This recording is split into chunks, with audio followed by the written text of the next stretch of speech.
Bienvenidos a un nuevo episodio de Escritorio Jurídico 4.0. Hoy tenemos un episodio muy especial, no solo porque estoy con una profesional brillante, sino porque Dani estudió conmigo. Ella es Daniela Mesa Giraldo. Ella es abogada, emprendedora y experta en inteligencia artificial. Dani, muchas gracias por estar en este espacio. Gracias a ti, Gaby, por invitarme. Estoy emocionada, nerviosa también. Antes de meternos de lleno en el tema de la inteligencia artificial y del emprendimiento, cuéntanos un poquito de quién es Daniela. Bueno, Daniela está loca, no mentira. Pero sí creo que hay que estar un poco locos para estudiar Derecho, empezando por ahí. Pero bueno, yo soy una samaria que se crió en Barranquilla. Empecé a estudiar Derecho en el 2018. Empezamos nosotras, ¿cierto? Sí. Y bueno, el tiempo pasa demasiado rápido. A Daniela Mesa le encanta bailar, le encanta leer, me fascina leer. Ahorita estoy leyendo un libro que se llama Tan poca vida.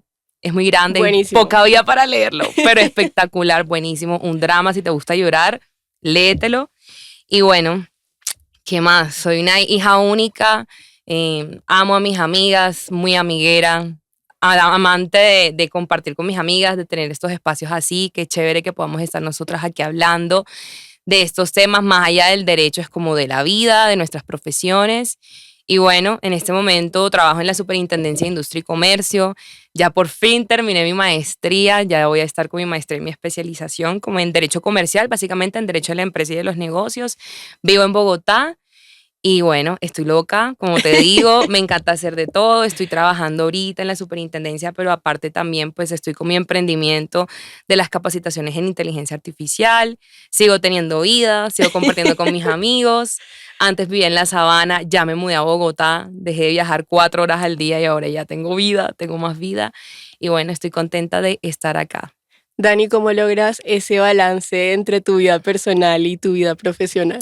Pues yo creo que los límites son importantes. Es decir, uno cuando se obsesiona con un tema, y ahí te puedo entender un poco me pasa mucho que cuando tengo un proyecto soy muy obsesiva. Además de estar loca, soy obsesiva. Entonces, cuando quiero lograr una cosa, como que trabajo bastante para hacerlo. Pero cuando ya empiezo, digamos, como a dormir menos, a compartir menos con mi familia, con mis amigos, intento como entrar en conciencia y decir, bueno, o sea, este proyecto es importante, tiene una prioridad, mi trabajo tiene una prioridad, pero mi familia también, mis amigos también. Entonces me pongo límites y me organizo.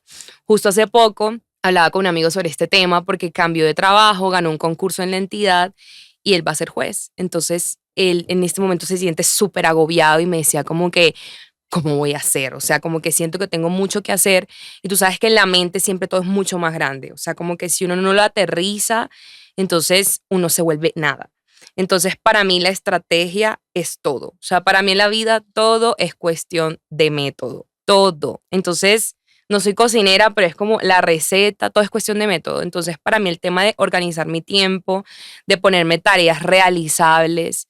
Hay un tema que también es como una estrategia de diseño de instrucciones en IA que se llama dividir la tarea en pasos. Y es que cuando tú tienes un plan demasiado grande, ¿sí? Quieres hacer un emprendimiento, tienes un trabajo que requiere de muchas actividades, tienes que dividir ese plan, tienes que dividir la tarea en pasos y tienes que organizarte y ponerte metas realizables, que eso nos cuesta un montón. Demasiado. Entonces uno es como, no, hoy yo voy a grabar 3 videos, empezando porque grabar 3 videos no es papitas, ¿no? Voy a grabar 3 videos, voy a hacer 5 conceptos jurídicos, voy a sacar a mi perro, o sea, uno se empieza a colocar un montón de tareas, pero en realidad, ¿qué es realizable? Entonces, la invitación es a preguntarse como la tarea siempre hay que priorizarla de acuerdo a la urgencia y nosotros los abogados nos movemos con plazos. Entonces, lo más urgente es lo que está por vencer.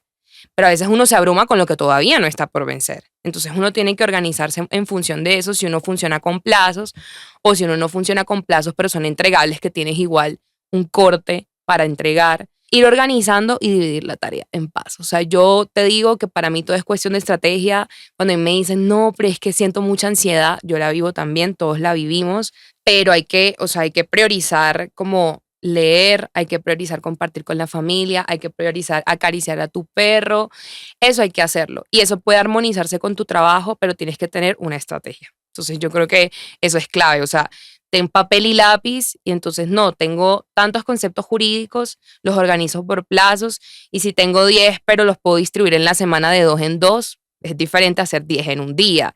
Entonces es cuestión como de organizarse y de tener como una metodología y ser juicioso con eso. Eso no es fácil, pero se logra. Y ponerse tareas realizables, porque si tú no te colocas tareas realizables, te frustras.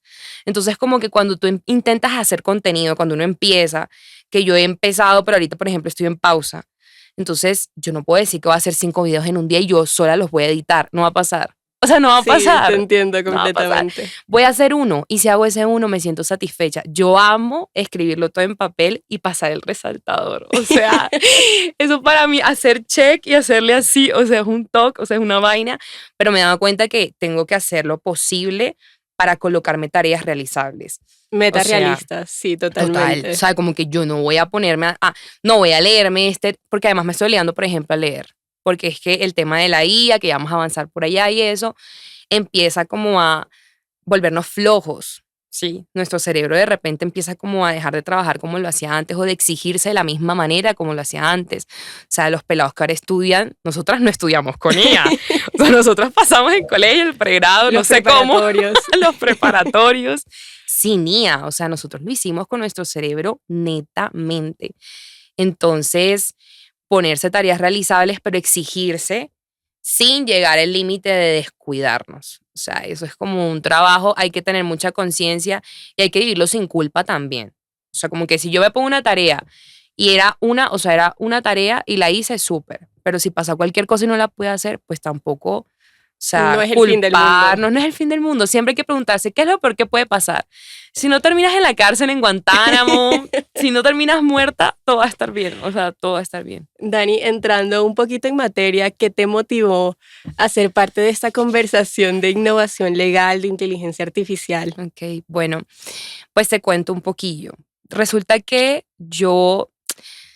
es muy curioso porque cuando venía para acá venía pensando como, bueno, yo desde cuando empecé a conocer de este tema, pero yo desde el colegio, desde que estaba como en 11, a mí siempre me gustaron mucho los documentales. Los documentales para mí son una fuente de información muy bacana, donde tú puedes como ir como tomando postura, y la primera vez que yo escuché de IA fue en un documental donde yo vi lo que era AlphaGo, que era como una máquina que jugaba Go, que el Go es un juego japonés, y esta máquina logró vencer al mejor jugador del mundo de Go, que lo mismo pasó con el ajedrez. Y eso fue muy incipiente, o sea, te estoy hablando como de 2017, 2016.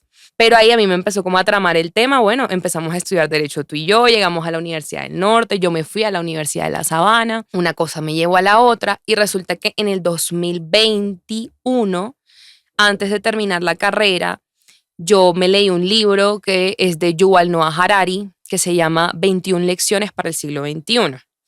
Él tiene varios, creo que uno se llama Homo Deus, él tiene varios libros, Nexus salió hace poquito, pero ese libro que yo te digo habla mucho de la IA. Y pues yo lo escogí porque me pareció interesante, me lo empecé a leer y este man empieza a hablar de la posibilidad de una inteligencia inorgánica que se asemeja a nosotros y que tiene la capacidad de analizar, de procesar el lenguaje natural y de tomar decisiones como un riesgo. Él lo plantea como un riesgo, más no como una realidad, y dice, hay un riesgo de que esto empiece a tomar decisiones en salud, en derecho, en gobierno, en democracia. Entonces yo dije como, uy, zonas, o sea, ¿cómo así? ¿Cómo así que una máquina, cómo así que un sistema o una inteligencia que es inorgánica empieza como a pelearle en el ego al ser humano, ¿no? Porque es que nosotros en la cadena alimenticia estamos por encima por nuestro razonamiento, por la capacidad de razonar y decidir. Luego tenemos en este momento a la inteligencia artificial. Entonces empecé a leer al respecto en ese libro y ahí me mató el tema. Me empezó a gustar mucho cuando él empieza a hablar de la IA como una oportunidad, pero como una amenaza también, porque él es historiador y es muy interesante cómo plantea él este tema de, bueno, o sea, aquí hay ventajas y oportunidades, pero miremos los riesgos, y como ciudadanos y como gobierno es muy importante que le paremos bola a esta vaina porque representa una amenaza y representa unos riesgos también para nosotros como sociedad. Entonces de ahí en adelante me empezó a tramar ese tema. Yo dije, bueno, la IA en el derecho, ¿qué está pasando ahorita? Eso fue en 2021. Sale ChatGPT, yo abro mi cuenta en ChatGPT Y pues yo siempre he estado muy vinculada con propiedad intelectual y propiedad industrial desde la universidad. Y entonces a mí el tema del derecho de autor siempre me ha gustado y empezó el conflicto del New York Times con OpenAI. Empieza el conflicto de derechos de autor. Como hay infracción de derechos de autor, y ahí fue cuando ya me empecé yo a empelicular con esta vaina y empecé a leer un montón de artículos y a estar como actualizada. Y me obsesioné y sin darme cuenta, un día estábamos en una clase de la maestría y bueno, yo la venía usando, pues explorándola. O sea, desde 2021 acá, o sea, la IA de hace un año y hace 6 meses cada vez tiene mejores funciones, mejores capacidades. No es la misma, no es la misma. Entonces, la IA que yo empecé a utilizar cuando empecé la maestría en 2022 no es la misma IA hoy, pero de lejos no es ni parecida. Entonces, cuando una vez estamos en la maestría en una clase, que justamente la clase era Legal Tech, pues tú das por sentado que todo el mundo hace lo mismo que tú. Uno da por sentado que todos hacemos la misma vaina. Entonces, yo daba por sentado que todos usábamos IA y que todos lo usaban como yo la estaba usando. Y estábamos en una clase y me empecé a dar cuenta que mis compañeros no sabían funciones importantes, pero no las conocían como adjuntar un PDF. Literal. O mis compañeros no sabían cómo hacer para descargar el formato en Word o en Excel, o que se podían generar gráficas. Digamos que no había un conocimiento de todas las posibilidades que habían en el uso de la IA. Yo dije, uy, o sea, aquí hay una oportunidad. Entonces yo, desde ese momento, eso pasó el año pasado como en noviembre, que yo descubrí este tema, octubre, noviembre. Yo ya venía haciendo mi tesis porque mi tesis de maestría básicamente es sobre derechos de autor e IA. Podemos hacer obras asistidas con inteligencia artificial y se considerarían como obras en Colombia. Ese es el gran debate. Pero digamos que esa es la argumentación que hago y hago un estudio de derecho comparado con Estados Unidos, que ya está pasando en Estados Unidos. Entonces, ahí cuando yo estuve en esa clase, a raíz de la investigación que yo he hecho, yo me he encontrado con un montón de artículos, de papers de Microsoft, de OpenAI, también de Anthropic, que Anthropic son los dueños de Cloud, como le dice un amigo Claudia, o sea, ese es su llave, es Claudia, tú sabes quién eres. Y él o sea, mi amigo es un abogado, es un crack y en societario es una locura y lo que él usa la IA es impresionante, la usa bastante en su trabajo. Y bueno, volviendo al tema, fue que yo empecé a leer esos artículos de cómo usar la IA mejor. O sea, como en la investigación que yo estaba haciendo, me topé con algunos artículos que hablaban de prompt engineering, que es lo que llaman diseño de prompts o diseño de instrucciones. Y es como todas estas compañías diciéndonos, Microsoft y universidades como la Universidad de Buenos Aires lo replicaron, diciéndonos, hay una forma de optimizar el uso. Oiga, usted puede aprovechar mejor esta herramienta si sigue estas instrucciones para que su prompt, o sea, la instrucción que le damos a la IA, sea mejor para que usted obtenga un mejor resultado. Yo empecé a leer eso y pues yo lo hacía naturalmente. Claro, cuando yo estuve en esa clase me di cuenta que nadie tenía ni idea de cómo usar esa vaina y que por eso mucha gente es escéptica, porque la frustración es inmediata. Yo la uso y no estoy obteniendo lo que quiero, entonces la dejo de usar, pero es porque no la estoy utilizando como debería usarla.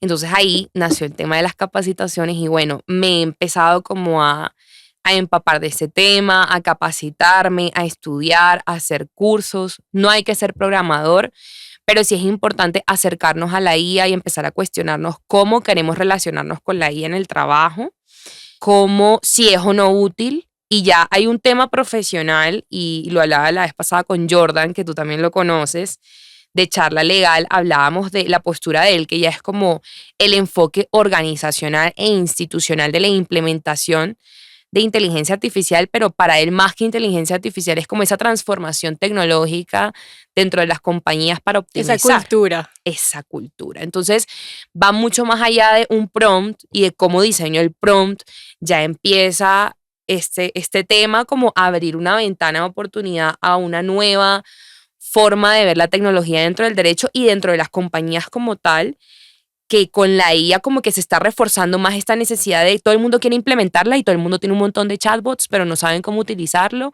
y no hay una cultura de cumplimiento. El oficial de protección de datos personales no tiene ni idea de qué está pasando y ni de qué tiene que hacer. No hay matrices de riesgos. Digamos que las compañías, todo el mundo está como nuevo, aunque esto no es nuevo. Si Jordan estuviera acá diría como que esto no es nuevo y él tiene las opiniones al respecto, pero si es algo que para muchos es nuevo y que ahorita nos abre una ventana de oportunidad también a los abogados, a los consultores, a quienes tenemos clientes, de ver cómo enfocar nuestra asesoría en la prevención de riesgos, de daños, sin que la innovación se vea frustrada y que pueda como potenciarse las empresas con estas tecnologías. Pero obvio hay un riesgo, no hay que romantizar porque uno empieza a tener un sesgo afirmativo. Sí, claro. Como que uno empieza como que, esto es genial, esto es magnífico, esto es lo máximo. Hay riesgos y hay que identificarlos y hay toda una cultura organizacional detrás de eso y hay que hacer una implementación responsable y ética, ¿no? Dani, tú que te dedicas a capacitar empresas en inteligencia artificial, ¿cómo se está utilizando la inteligencia artificial en estos contextos laborales? Bueno, he identificado diferentes usos. Entonces está el uso del empleado que empezó a explorar individualmente. Hay personas más curiosas que otras, es normal. Entonces hay personas que ya han empezado intuitivamente a hacer un uso, pero veo, digamos que todavía estamos muy recientes en la capacitación y en la formación de personas para el uso de IA. Eso por un lado, la gente lo está haciendo más como individualmente, más que porque las empresas capaciten. Las empresas ya están empezando a buscar como a quién, cómo capacitar y pues aquí, digamos nosotros. Pero además de eso están también pues los miedos y las dudas organizacionales e institucionales, sobre todo en temas de protección de datos personales, de seguridad de la información. Entonces, hay una implementación, pero es muy incipiente todavía en lo que yo he podido experimentar y observar. O sea, todavía hay un miedo que hace que la implementación no sea del todo como efectiva, sino que es como muy uno a uno. Luego hay compañías, pues yo en este momento he trabajado hasta el momento solo con 3 empresas. Hasta el momento ya hemos capacitado a 125 personas. Y de las 125 personas que he capacitado, lo que he visto también mucho en el uno a uno es que todo lo que te digo es como muy intuitivo. Entonces nos hace falta mucha formación, mucha capacitación, la cultura de la capacitación y cómo se está utilizando. Yo lo que más he visto, porque me he enfocado es en abogados, es en la redacción de textos y en el análisis de documentos legales. Precisamente tú te dedicas a enseñar cómo se diseñan los prompts. Exactamente. Entonces, mi propósito hasta el momento ha sido actualizar normativamente qué está pasando en Colombia, que sabemos que hay un montón de proyectos de ley, hace poco se cayó el de ministerio, pero igual siguen andando otros proyectos de ley que, por ejemplo, uno de ellos busca, desde mi punto de vista, crear una especie de fuero laboral, que es más, con la reforma se suponía que iban como a mezclar esas dos iniciativas en la medida que el punto es como proteger al trabajador de la automatización de tareas. Que el trabajador tenga la oportunidad de ser formado, ser capacitado, porque en últimas, esta mañana antes de venir acá, veía una charla que le habían hecho a Sam Altman de OpenAI y pues obviamente ellos van a hablar en favor de su tecnología y el punto de ellos es, aquí todavía no vamos a desplazar trabajos, las personas tienen que verificar y las personas siguen haciendo las expertas en sus labores. Obviamente hay igual una amenaza porque ni tú ni yo podemos hacer en 45 segundos 5 párrafos bien hechos. No se puede. En capacidad no supera, pero todavía es necesario que el experto siga verificando, siga revisando y que somos como el intermediario entre el mundo digital y el mundo real. La IA no es la responsable de lo que tú hagas como profesional. Y de cara a tu cliente, ¿qué es lo que tu cliente tiene en cuenta para elegirte a ti, Gabriela? ¿Sí? Tu espontaneidad o tu ternura o tu templanza, tu cordialidad, tu amabilidad, tu humanidad. ¿Sí? Entonces, esa parte del discurso yo creo que es importante porque lo que yo estoy viendo en este momento en la implementación de IA y en los trabajos es mucho más desde el punto de vista del derecho, porque como lo digo, no soy técnica, entonces no sé cómo se está implementando en otras áreas de otras empresas. Yo he trabajado solamente como con las áreas jurídicas de las empresas, desde el derecho en la redacción de textos, en el análisis de documentos legales como sentencias, conceptos, resoluciones, actos administrativos, que lo que ha producido en distintos espacios legales, por ejemplo, cuando trabajé con la dirección jurídica de la Universidad Javeriana, que fue un ejercicio supremamente chévere, es esta sensación como de ya puedo hacer más cosas en menor tiempo o puedo hacer en menor tiempo mis tareas y el resto del tiempo lo puedo invertir en mi vida, ¿no? En Dani, otras yo te cosas. quiero hacer una pregunta. Ahorita estabas comentando sobre análisis de sentencias, de textos jurídicos, y es que con la inteligencia artificial aparecen las alucinaciones. Entonces, ¿qué consejo le darías a alguien que utiliza inteligencia artificial? Claro que sí. Busca una sentencia, ChatGPT le arroja una sentencia. ¿Qué debería hacer para minimizar esos riesgos? Perfecto, pues justo la parte final de mi capacitación consiste en eso. Entonces, Microsoft ha dado unos tips para mitigar esos riesgos. Son varios. Dentro de esos podría decirles que lo primero es la verificación. Para mí ese es el más importante. Verifica cada una de las cosas que la IA te arroja. Hay una modalidad que está en el pago, también está en el gratuito, pero es más limitada, que se llama investigación profunda. Ya es una nueva modalidad, una nueva herramienta, digamos, en la parte de abajo del chat.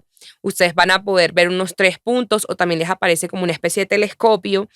Y cuando tú le haces clic ahí, entonces el chat queda en ese modo, queda bajo esa modalidad. Y la instrucción que le des, bien sea, por ejemplo, redacta un análisis sobre la protección de datos personales en Colombia, en especial sobre el tratamiento de datos de niños, niñas y adolescentes conforme a la normativa colombiana, punto seguido, cita jurisprudencia, punto. Lo envías. Cuando eso pasa bajo esa modalidad que es el de investigación a fondo o investigación profunda, creo que se denomina alguna de las dos formas, tiene el telescopio, se va a demorar unos 15, 20 minutos dependiendo de cómo fue la extensión de tu prompt. Se demora un tiempo y te arroja una respuesta. Esa modalidad para mí es una forma de mitigar riesgos porque es muy asertiva en la búsqueda de fuentes actuales. Entonces, ¿cuál es un tip? Verificación. ¿Qué hago yo usualmente cuando implemento, por ejemplo, esta estrategia? Cuando yo ya empiezo a trabajar en mi Word, yo lo que hago es resaltar en rojo lo que no está verificado y empiezo a hacer la verificación yo. ¿Sí? Ya no me demoré 20 minutos redactando, sino que me demoré solamente 20 minutos verificando. Entonces empiezo a hacer la verificación y a la medida que empiezo a verificar, empiezo a resaltar en verde lo que ya verifiqué para que no se me olvide, no se me quede ninguna fuente por fuera. Cuando tú empiezas a usarlo mucho, cuando tienes, primero inicia sesión. Entonces vamos por partes. Iniciemos sesión porque mucha gente no inicia sesión, por ejemplo, en ChatGPT o en cualquier IA que funciona gratuitamente, que te da la oportunidad de usarla sin iniciar sesión. Iniciamos sesión para que tu memoria ya empiece a asociarse con tu trabajo, a asociarse con lo que tú haces día a día y que empiece a entender no solo tu estilo de redacción, sino en qué trabajas, qué régimen del derecho tú estás usando constantemente. Entonces, inicia sesión con tu usuario, tu perfil, tu correo electrónico. Con ChatGPT tú tienes medidas de seguridad donde tú puedes en configuración, que las 125 personas, por cierto, que he capacitado hasta el momento, una que capacité la semana pasada, tenía esa configuración de seguridad. Y todas las personas que hacen la capacitación conmigo no salen de la capacitación sin estar seguras dentro de su sesión en ChatGPT con su configuración de no compartir la información para el entrenamiento del modelo de lenguaje. No tenía ni idea. Bueno, ya sabes. Entonces, ahorita lo vamos a hacer. Pero entonces el punto de esto es que eso empieza a mejorar la protección de los datos personales, pero también de la información que tú estás suministrando. Si tú, no sé, eres celosa de tu conocimiento y de la forma en la que tú redactas, porque en últimas en el derecho, además de los datos de nuestros clientes, realmente para la parte argumentativa, que es para lo que más se usa, que es la redacción del argumento. Eso es público, eso es conocimiento, es analizar una situación fáctica respecto de una regla de derecho, o sea, la jurisprudencia, los códigos, la ley, todo eso es público. Entonces, inicia sesión, haces tu perfil, empieza primero a verificar todas las respuestas cuando se trate de fuentes y el análisis. Y mi segundo tip es adjuntemos las normas. O sea, empecemos, yo ya casi que ni lo hago porque llevo 2 años utilizándola, ya tiene clarísimo qué es lo que yo hago, pero adjuntar las normas sirve muchísimo. Descarga la ley 1581, descarga la decisión 486, descarga el código de comercio, el código civil, lo que tú necesites como utilizar de fundamento de respaldo para el argumento que estás empezando a redactar, es buenísimo adjuntar los insumos legales. Si tú ya tienes las sentencias que son clave, empieza a adjuntarlas. Y eso sirve bastante, es muy útil, es muy útil. Entonces, verificación, inicia sesión, adjunta documentos. La ortografía es importante. Yo sé que nosotros podemos decirlo mal, podemos escribir mal y nos empezamos a acostumbrar a escribir mal. Y eso puede hacer realmente que el prompt no sea tan efectivo. Y el énfasis, siempre tienes que tener claro qué quieres hacer para evitar la alucinación. Me pasó en una capacitación que una chica me decía, tengo un informe de 90 páginas y le dije, dame una gráfica y le adjunté el informe. Yo le dije, pero tu prompt no tiene ni contexto, ni énfasis, ni descripción de la situación. ¿Qué gráfica? ¿Qué tipo de gráfica? ¿Es un diagrama de puntos? ¿Es un diagrama circular? ¿Es un diagrama de barras? ¿Y qué va a analizar de 90 páginas? O sea, ¿cuál es el acápite relevante de tu informe de 90 páginas del cual va a extraer esa información? Todo eso importa. ¿Qué quiero que redacte? Quiero que redacte un resumen. Entonces, el prompt es muy importante y sobre todo es muy importante que tú tengas claro qué quieres hacer. Si tú no tienes claro qué quieres hacer, dame una gráfica, puede ser cualquier cosa. Entonces, ser coloquial también es un problema. Entonces, hay que ser enfáticos, hay que darle contexto, verifiquemos, adjuntemos y hay más tips, pero para eso hagan mi capacitación. Dani, el otro día estaba con unos compañeros ingenieros Sí. y uno de ellos me preguntaba qué implicaciones tiene que un agente brinde asesoría legal, porque ahorita vemos que hay agentes que brindan asesoría legal en temas específicos. Sí. Por ejemplo, hay uno que brinda asesoría legal en derecho ambiental. Okay. ¿Qué implicaciones tiene que un agente de inteligencia artificial haga eso? Bueno, lo primero sería ver el contexto, si quien está haciendo la asesoría es una entidad pública o una entidad privada. En términos de responsabilidad, el responsable sigue siendo bien sea la persona natural o jurídica, ¿sí? Entonces, si estamos hablando de una compañía y hay que ver el alcance de esa asesoría, pues los responsables siguen siendo la compañía o la persona natural.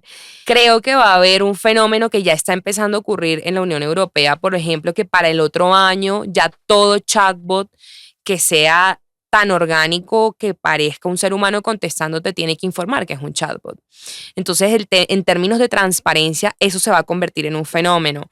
Las personas van a tener el derecho a saber o las empresas tendrán la obligación de informar si quien se está comunicando, quién. Si lo que se esté comunicando con la persona es o no una inteligencia artificial. Implicaciones legales, las mismas. O sea, la persona natural o la persona jurídica es la responsable de cualquier daño que se genere producto de un indebido uso de una herramienta como una inteligencia artificial, que puede ser una herramienta muy poderosa, pero al mismo tiempo tiene unos riesgos. Justamente un cliente la vez pasada me decía sobre su empresa que quiere que le ayude con un proyecto para hacer un chatbot y en este caso lo que quieren es una asesoría legal pero enfocada a publicidad. Entonces, digamos, ¿cómo hacer para que la publicidad de la compañía pase por una revisión de una IA y que esa IA dé como un primer visto bueno?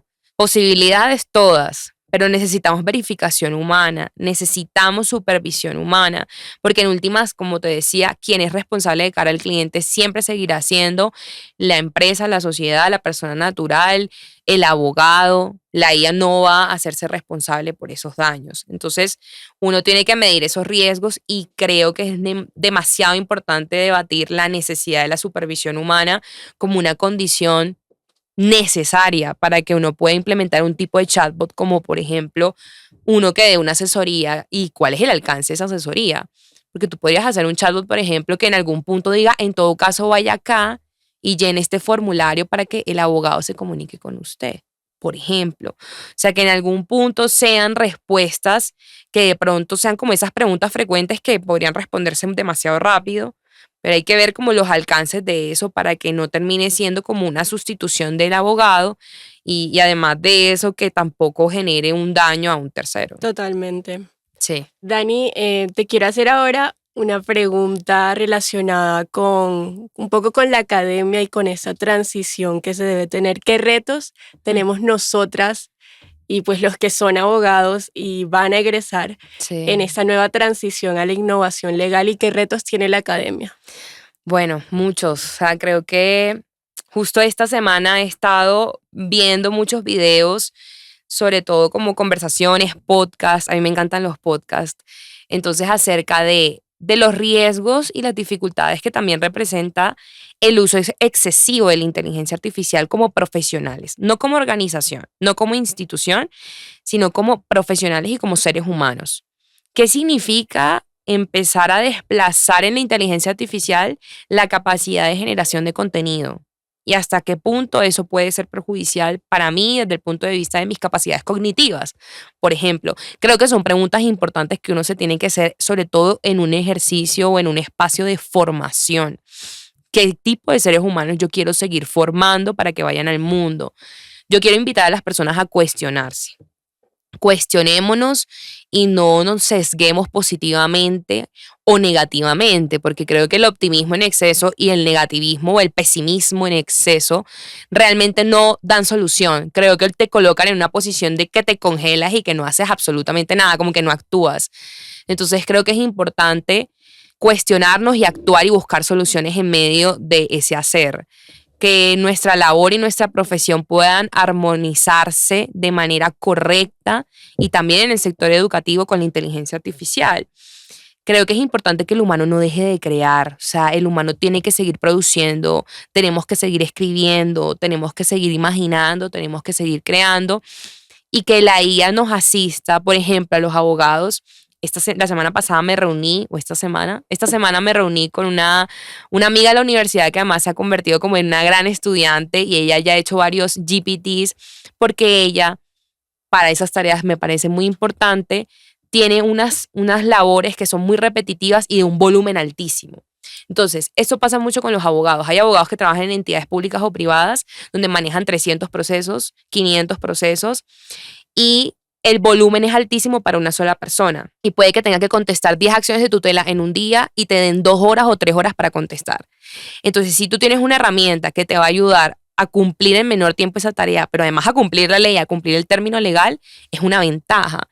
Pero en el punto de vista de la formación académica, que es la pregunta, creo que es en cuestionarnos desde la academia en qué sí y en qué no. Plantarnos muy, muy fuerte en los riesgos, no romantizar y realmente como fomentar una visión del derecho y del estudio, de la academia, del ejercicio de aprender que no, o sea, que no nos vuelva unos flojos y que no nos vuelva unos incompetentes, ¿me entiendes? O Sí. sea, como que armonizar entre que esta tecnología me permita hacer algo en menor tiempo y mejor, si es necesario, porque no todo tiene que salir enseguida. O sea, si no es necesario que salga ya yo, ¿para qué lo voy a usar? Porque no, yo más bien sigo involucrada en el proceso 100%, ¿sí?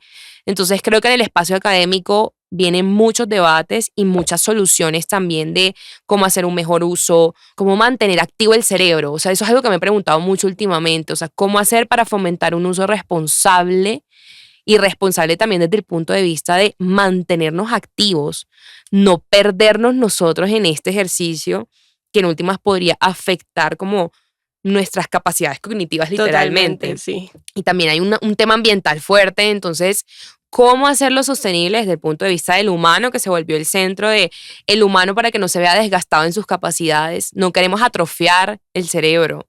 El cerebro fue la gran inspiración de la IA desde la Segunda Guerra Mundial, que fue cuando Turing empezó a pensar en estas posibilidades. Pero no tenía ni GPU ni CPU, entonces el man quedó varado. Pero el cerebro fue la gran inspiración. El cerebro no puede morir, o sea, no podemos dejar morir nuestro cerebro ni nuestras capacidades. Hay que armonizar eso y creo que eso es el gran, pero gran reto de la academia, porque ese es el espacio para cuestionarlo y debatirlo y solucionarlo. Pasemos Eso a creo. otro punto, Dani. Pasemos a hablar de emprendimiento. ¿Cómo te ha ido emprendiendo y con qué retos te has enfrentado? Bueno, te cuento que en mi casa, mi papá es emprendedor. Mi papá ha emprendido toda la vida y mi mamá al lado de él apoyándolo en todos sus sueños. Mi mamá también trabajó muchísimos años como vendedora, pero yo vi a mi papá emprender muchísimo. Y mi papá es muy soñador y mi mamá de otro lado es súper realista, entonces ella como que lo aterriza y yo siento que tengo un poco de los dos. Y mi papá ha sido una persona importante y por eso lo menciono, porque él me ha inspirado mucho a que emprender, me ha inspirado y además me ha enseñado y lo he visto acompañándolo en la vida, que emprender es un camino de mucha frustración, de mucho error. En el error aprendemos muchísimo, pero en el emprendimiento hay mucha frustración, hay muchos no. Entonces, cuando empezó este tema, fíjate, es muy curioso porque yo quise hacer una masterclass. Entonces, ¿cómo empezó esto? Yo cómo empecé a emprender. O sea, yo desde el colegio y todo vendí cosas, vendía Amway, vendía jabón, vendía de todo. Yo en el colegio hacía ensayos, en la universidad también. O sea, yo siempre vendía algo, siempre. Yo me acuerdo que en el colegio hasta vendí diapositivas a mis compañeras, que éramos 85, hice como 50, ellas me decían, quiero estudiar esto, esto y esto, y en esta y esta universidad. Entonces yo les hacía unas diapositivas como de el pensum, lo que valía, y todo lo vendía, o sea, yo todo lo vendía. Y un día mi papá me dijo, cuando yo empecé a hacer ensayos, él me decía, hija, todo lo que importa está acá. O sea, al final del día, si nos quitan todo, si nos quedamos sin nada, aún nos quedamos con lo que está acá. Entonces, fíjate que ese producto que tú vendes no necesita más que lo que tienes aquí.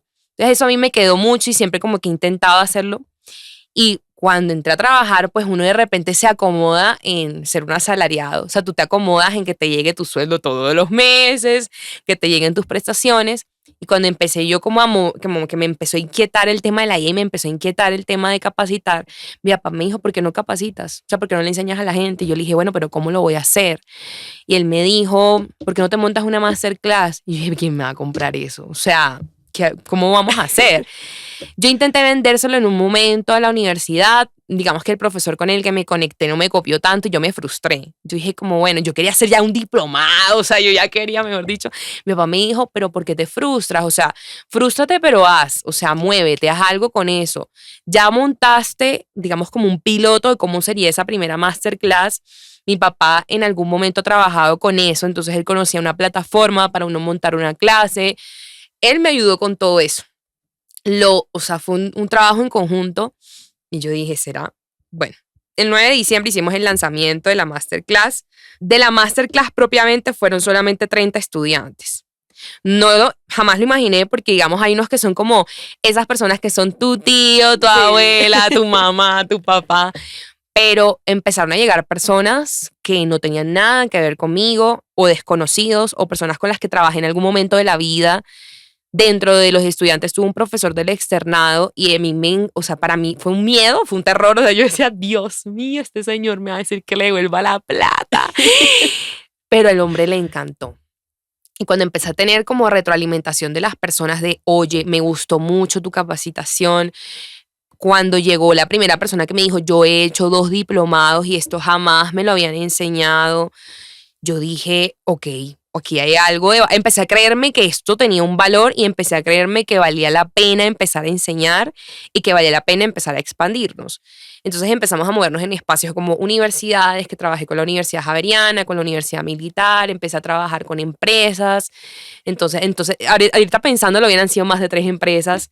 Empecé a moverme también mucho uno a uno y yo cerré la masterclass así on demand porque por un lado la gente no es juiciosa. O sea, nosotros somos los más procrastinadores, todo el mundo llegaba a la mitad, no, muy pocos llegaron al final.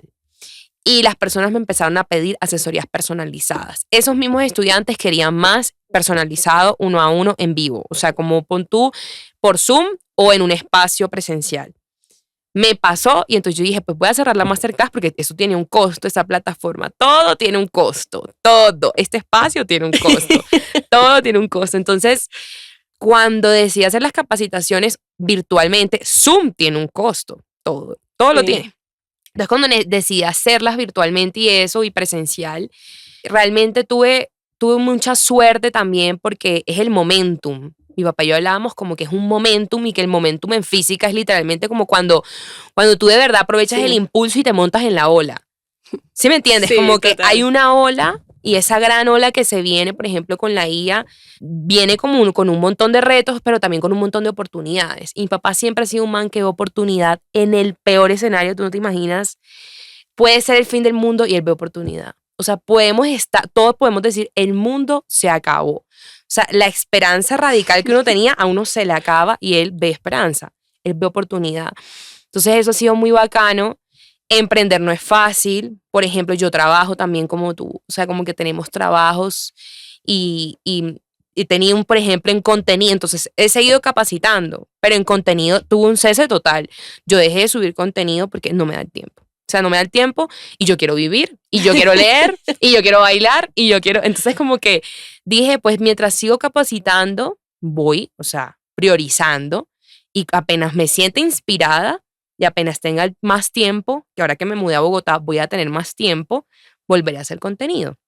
Entonces, No es fácil conseguir clientes, no es fácil. Yo he tenido la fortuna que en el momento cuando pasó, se mezcló como con un boom que hay mucha necesidad de la gente de que eso pasa con la novedad. Hay mucha necesidad de la gente de aprender. Y cuando me empezó a pasar que el voz a voz me empezó a servir, porque lo que te digo, yo tengo una amiga a la que terminé capacitando hace poco, ella hizo diplomado en Francia, ella hizo un curso en una universidad acá, o sea, ella ha estado muy involucrada académicamente con ella y no, me dijo, yo no había aprendido esto. O sea, prompt engineering no lo están enseñando.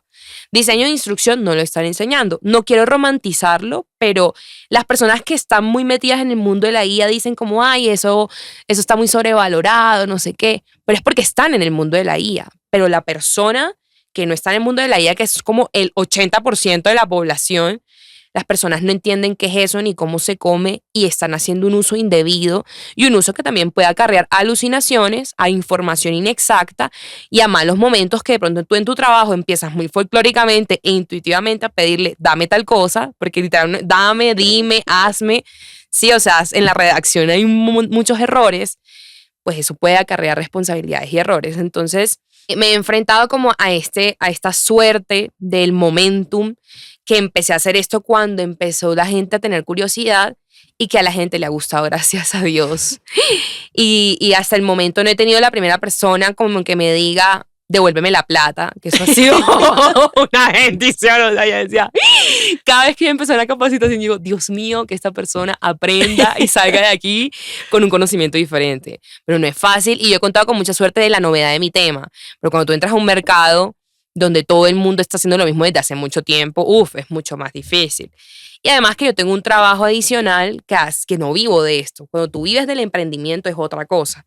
Por eso no me siento, o sea, como que no me siento como en la total autoridad para hablar de emprender, que yo sé, para mí mi papá es el que se tiene que sentar aquí. Cuando tú vives del emprendimiento ya es otra cosa, porque tú eliges ese camino definitivamente y te arriesgas. Yo ahorita estoy con mi trabajo estable y adicionalmente estoy con esta fuente de ingreso que ha sido, o sea, no me lo esperaba. O sea, yo todavía el sol de hoy no puedo creer que he capacitado a 125 personas, no sé en qué momento lo hice, pero lo logré y estoy muy contenta y sigo trabajando para ver cómo podemos seguir expandiendo esto. Realmente ahorita se está cocinando un proyecto que con el favor de Dios, si tienen que salir, saldrá, que me tiene muy emocionada porque a mí el ámbito académico me gusta, mi sueño es ser profesora. Quiero ser profesora, ese es mi sueño. Así me quiero pensionar, ya. Entonces vamos a ver si se logra porque creo que en el espacio académico es donde uno puede transformar muchísimo. Sí, estoy de acuerdo. Sí. Dani, muchísimos éxitos con ese Gracias. proyecto y ¿con qué retos crees que se encuentra una persona que quiere emprender pero no tiene nada, no tiene ni idea de lo legal? Pues lo primero es que el derecho tiene un vicio, los abogados, y es como nos hemos vendido mal, ¿sí? Y también hay muchas personas que dentro del ejercicio del derecho quieren complicar las cosas en vez de hacérselas más fáciles. Entonces, emprender tiene muchos retos, iniciando pues la idea de, bueno, ¿qué voy a hacer yo? Voy a hacer un establecimiento de comercio, voy a ser un comerciante, voy a constituir una sociedad. ¿Cuándo hacerse esas preguntas es relevante? ¿Desde qué momento? Hay todo un ámbito tributario. Entonces, creo yo que en lo legal, primero, asesórense contigo. Vayan a donde Gabriel y Gabriela les dirá todo lo que tienen que hacer. Pero lo primero es, la parte económica es súper importante. O sea, creo que un emprendedor tiene que tener claro que tiene que manejar muy bien sus finanzas, administrarlas muy bien, tener muy claro su propósito y la filosofía de su empresa, de su emprendimiento, de su startup. Yo vi hace poco como una entrevista de una inversionista que se dedica a apostarle a emprendedores y a decir, voy a invertir en tu negocio, voy a hacer capital semilla acá. Y ella decía, para mí es muy importante que la gente tenga un propósito en su negocio, una filosofía clara, ¿sí? No todo es pasión, además. Uno empieza con una pasión, uno empieza con unas ganas, todo, pero ¿qué nos mantiene en realidad? Hay que ser muy disciplinado, muy persistente y asesorarse muy bien. En lo legal, yo considero que es muy necesario, hasta tanto no exista una IA que haga Gabriela, por ejemplo, que sea su clon, una IA que te pueda dar una asesoría previa.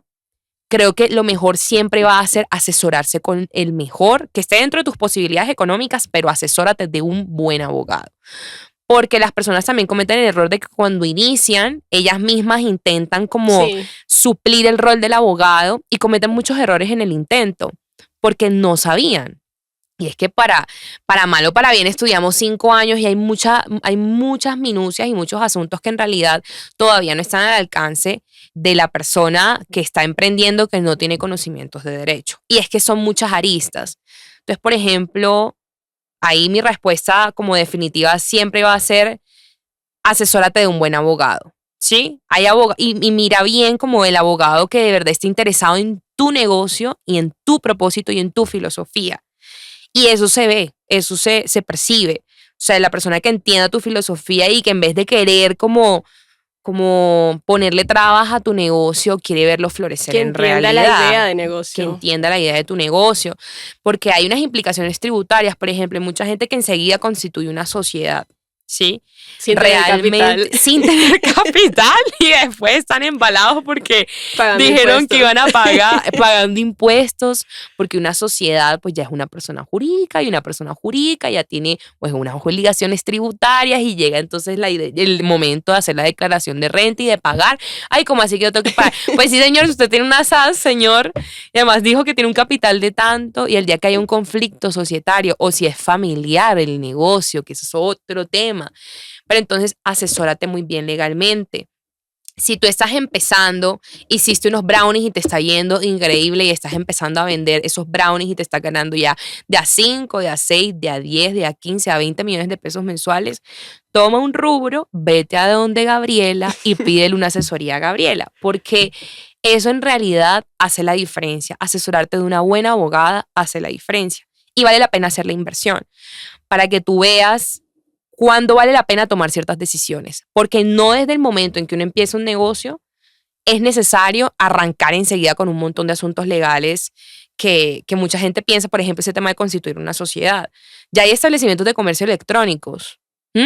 Entonces, todo eso hace que tú tomes mejores decisiones. Entonces, cuando tú arrancas en tu emprendimiento, tienes que asesorarte bien para que tu abogado te diga, estas son las preguntas correctas y estas son las mejores decisiones que pueden mantener tu negocio cumpliendo la norma y cumpliendo sus deberes legales sin imponerle cargas que todavía no está en capacidad de asumir. Y eso le pasa a muchos emprendedores y emprender es muy difícil en Colombia. O sea, la carga tributaria es alta. Luego las obligaciones laborales. Luego Total. empiezas a crecer y si la gente es joven, para la gente joven es más difícil entender que todo crecimiento viene con más obligaciones. Si te está yendo bien y estás creciendo, vas a tener más obligaciones. Y también vas a tener más problemas y por eso necesitas a una buena abogada como Gabriela. Porque eso es el curso natural de crecer. Como cuando la persona crece, uno crece y empieza a tener obligaciones. Tienes que pagar la luz, el gas, y eso pasa con una persona jurídica. Pero la persona jurídica, antes de ser persona jurídica, realmente es un emprendedor o una emprendedora con su familia, o con sus amigos o con sus socios que tienen una idea de negocio que están echando a andar y que les está yendo bien. Entonces, cuando están en esas etapas, necesitan asesorarse bien de una abogada como Gabriela Me encanta la para tomar, promoción. obvio, Me para encanta la publicidad. para tomar las mejores decisiones, porque en serio no siempre las decisiones que uno cree que comúnmente se toman son las mejores porque también depende de la naturaleza de tu negocio.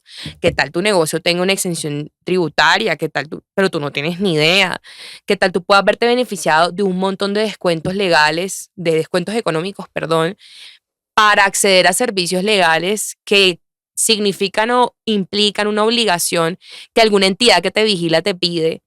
Pues, o sea, eso te lo va a decir un abogado. Entonces, es importante y no pierdes tiempo. Tú te enfocas en tu negocio. El comercial es comercial. Así El es. abogado es el abogado. Cuando uno intenta ser el hombre orquesta o la mujer orquesta y hacerlo todo, empiezan a haber problemas. Entonces, asesórate bien. Para mí eso es clave. Y haz una pausa, asesórate bien porque no tienes que arrancar enseguida como una sociedad. No. Bueno, y hay muchas Dani, cosas que, ajá. bueno, para cerrar, Dani, compartamos un tip legal. Ok. Yo voy a empezar. Si tú eres una empresa grande, si ya tienes capital, si Sí. ya se están viendo tus utilidades, registra tu marca. Sí, Pero verifica que tu marca ya no esté registrada. así es. Estoy de ¿Qué acuerdo. tip le darías tú a un emprendedor? Bueno, yo a un emprendedor que está ya creciendo, Datos personales. Es una de las cosas que más me llegan a mí en el trabajo, uno de los asuntos más cuestionados. Protección de datos personales. Busca un buen oficial de protección de datos personales, porque ahorita los datos son el oro de las compañías. Y los datos como el correo electrónico, el número de celular, la persona, porque son tus clientes, asesórate bien, ten una política de tratamiento de datos personales. Ten en cuenta que uno necesita la autorización del titular de los Súper datos para importante. tratar ese dato. Es decir, si yo estoy llamando a Gabriela para venderle mi capacitación de IA, es porque Gabriela me autorizó a tratar ese dato.